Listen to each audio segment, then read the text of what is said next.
Ang mabuting balita ng Panginoon ayon kay San Marcos.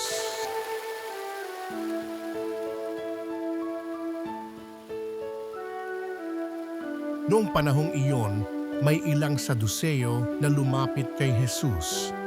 Ang Saduceo ay naninindigan na hindi muling bubuhayin ang mga patay.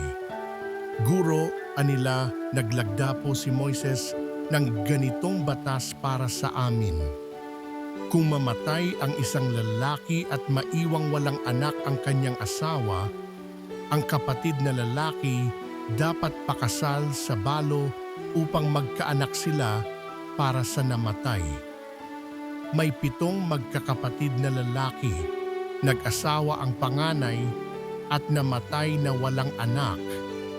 Napakasal sa balo ang pangalawa at namatay na wala ring anak. Gayon din ang nangyari sa pangatlo at sa mga sumusunod pa.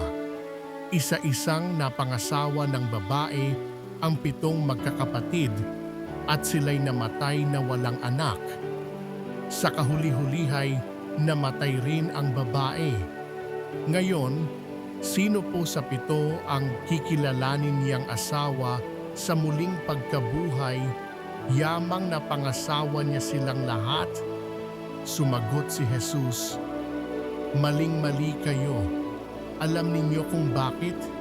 Hindi ninyo nababatid ang mga kasulatan ni ang kapangyarihan ng Diyos, sapagkat sa muling pagkabuhay, ang mga tao ay hindi na mag-aasawa, sila'y magiging tulad ng mga anghel sa langit." Tungkol naman sa muling pagkabuhay, hindi pa ba ninyo nababasa sa aklat ni Moises ang tungkol sa nagliliyab na mababang punong kahoy? Ganito ang nasusulat na sinabi ng Diyos kay Moises, "Ako ang Diyos ni Abraham, ang Diyos ni Isaac at ang Diyos ni Jacob." Ngunit ang Diyos ay hindi Diyos ng mga patay, kundi ng mga buhay. Maling-mali kayo.